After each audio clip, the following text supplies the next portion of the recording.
Don't waste your money going to countries like the UK, Canada, USA, or Australia. In this video, I'm going to be telling you 5 best countries to study in 2025. So stick around to the end of this video.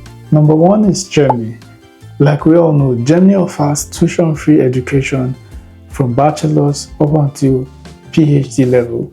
So you don't have to pay no tuition fee. You only have to pay from a semester fee of 100 euros up until 400 euros. It all depends on the university. Although in some states in Germany like Bavaria, there have been introduction of tuition fees, but still it cannot be compared to what you have to pay in the countries I mentioned earlier.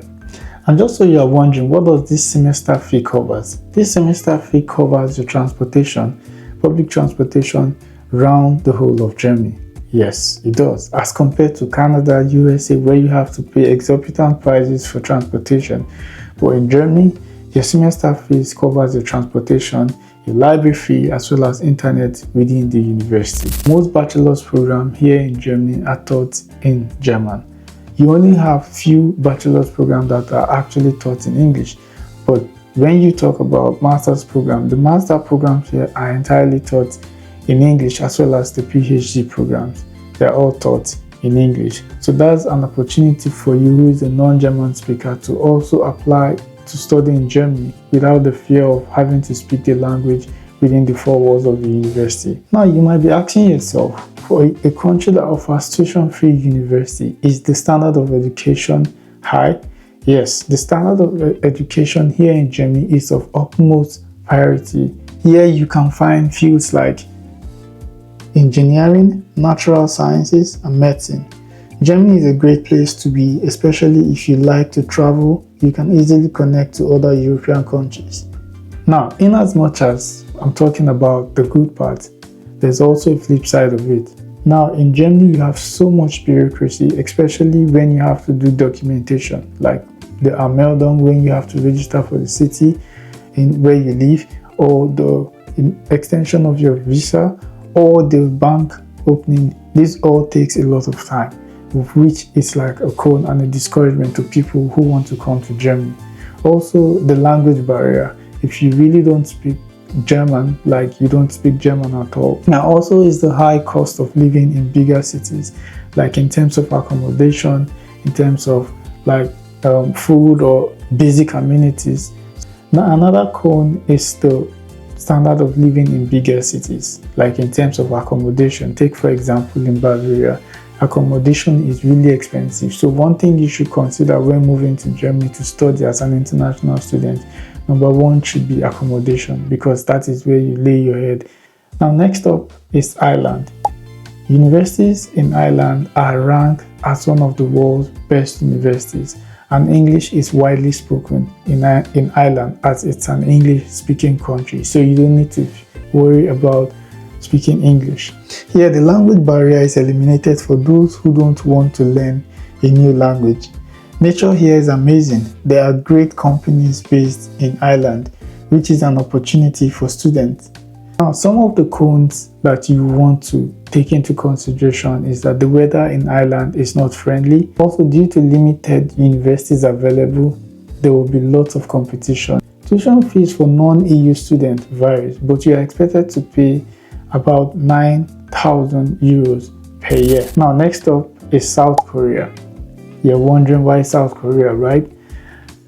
In South Korea, you can find lots of students schooling there. The government intends to attract 300,000 international students by 2027. Priorities are centered on STEM students. In South Korea, they offer lots of scholarships, as well as student support programs, and also the issuance of permanent residency are shortened for students. Now, here are the cons of studying in South Korea. Number 1 is the language barrier and also cultural differences. Also, the tuition fees varies, but you're expected to pay about 2,000 USD per year to school in South Korea. Now, next up is Portugal. There are a number of universities in Portugal. Portugal has great weather, and also it's a safe country to live and study in. One thing you should know is that the Portuguese locals are friendly and are hospitable. Also in Portugal, English is widely spoken. Now, here are the cons of studying in Portugal. The housing system here, you have to budget about 1,500 euros, and the job market is really terrible, especially if you want to study and work. But if you just want to study and then afterwards you move to a country of your choice to gain more opportunities and then start working full-time, then that's a great plan for you. It's going to work out for you. But if you want to study and then work at the same time, it's going to be really dicey because of the job market system in Portugal. Now, public universities in Portugal charges from 3,000 to 10,000 euros per year. Private universities charges around 2,000 euros to 12,000 euros per year. Now, this is the part where you get to smash the subscribe button if you are yet to subscribe to my YouTube channel, as well as give this video a thumbs up. That way it gets to a wider audience. Now let's jump right back into the video. Now, the last but definitely not the least country you should consider studying in 2025 as an international student is France. One thing you should take into consideration is that cost of living in France is expensive, especially in bigger cities. But if you're living in a smaller city, then you have nothing to worry about when it comes to standard of living. The cons of studying in France is the language barrier.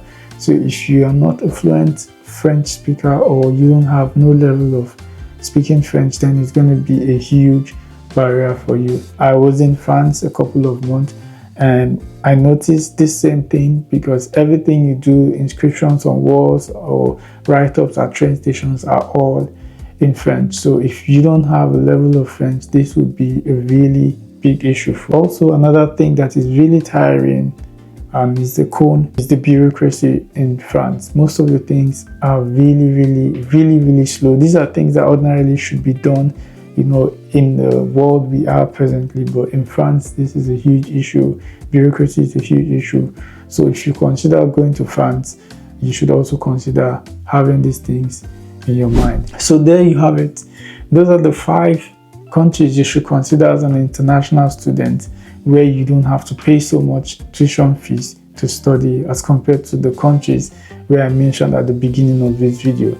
So tell me in the comment section which was your favorite, and if I missed out on one that you think is one of the countries to consider, also leave it in the comment section and let's talk about it. And if you have any questions as regards to the video, do well to leave it in the comment section and I'll definitely respond to it.